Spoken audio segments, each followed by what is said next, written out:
Hello viewers, welcome back to my channel. আবারও একটি নতুন ভিডিও নিয়ে তোমাদের মাঝে উপস্থিত হয়েছি। থাম্বনেল দেখে নিশ্চয়ই তোমরা বুঝতে পেরে গেছো আজকের ভিডিওটি কি নিয়ে হতে চলেছে। যেহেতু বিশ্বকর্মা পুজোর আর বেশি দেরি নেই, তাই আমাদের স্টুডিওতে এখন চলছে বিশ্বকর্মা মূর্তির রং করার কাজ।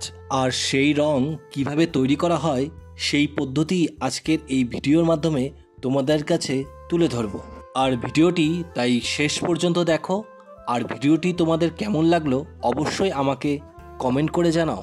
আর আমার এই চ্যানেলে কেউ যদি নতুন হয়ে থাকো তাহলে অবশ্যই চ্যানেলটিকে সাবস্ক্রাইব করো এবং পাশে থাকা বেল আইকনটি প্রেস করো সবার আগে নতুন ভিডিওর আপডেট পেতে।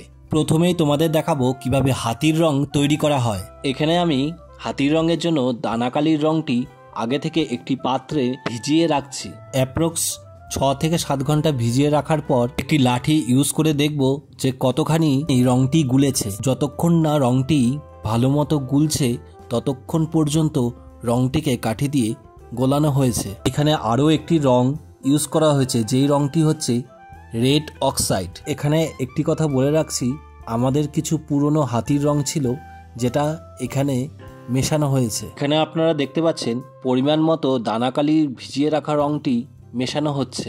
আরও একটি কথা বলে রাখা ভালো, তোমরা যদি এই রংটি তৈরি করো এবং তৈরি করার সময় অবশ্যই মুখে মাস্ক এবং হাতে কিছু র্যাপার পরে নিও। এখানে যেই রংটি তোমরা দেখতে পাচ্ছ সেই রংটি হচ্ছে খড়ি মাটি। এই খড়ি মাটি এখানে রঙের পরিমাণ বাড়ানোর জন্য ব্যবহার করা হয়ে থাকে। এখানে হাতির কালারটি স্যাটিসফাইড কালার আসছিল না দেখে আমরা এখানে আরও কিছুটা রং ব্যবহার করেছি। এবছর আমাদের স্টুডিওতে প্রায় 400টির মতো বিশ্বকর্মা মূর্তি তৈরি হয়েছে, ছোট বড় মিলিয়ে। তাই এই 400টি বিশ্বকর্মা মূর্তির হাতির রং এখানে তৈরি করা হচ্ছে। পরপর রংগুলি ভালো করে হাত দিয়ে মেশানোর পরে আমরা এখানে রংটিকে পরিষ্কার কাপড় দিয়ে ছেঁকে নিচ্ছি।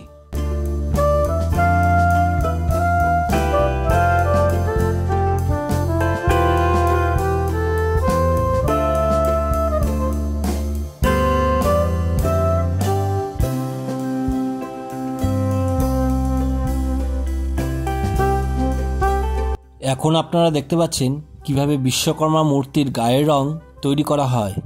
রংটি তৈরি করার ক্ষেত্রে প্রথমে খড়ি মাটি, তারপর পরিমাণ মতো অরেঞ্জ কালার এবং হলুদ কালার একসাথে মিশিয়ে এই রংটিকে তৈরি করা হয়েছে।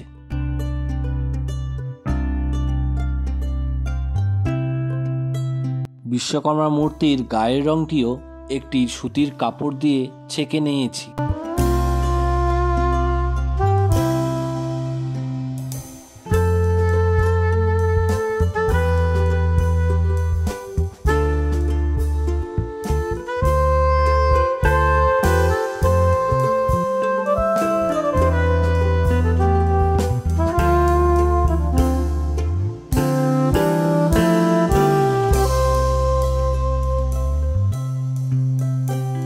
ভিডিওটি শেষ পর্যন্ত দেখার জন্য সবাইকে জানাই অনেক অনেক ধন্যবাদ। আজকের ভিডিওটি এই পর্যন্ত।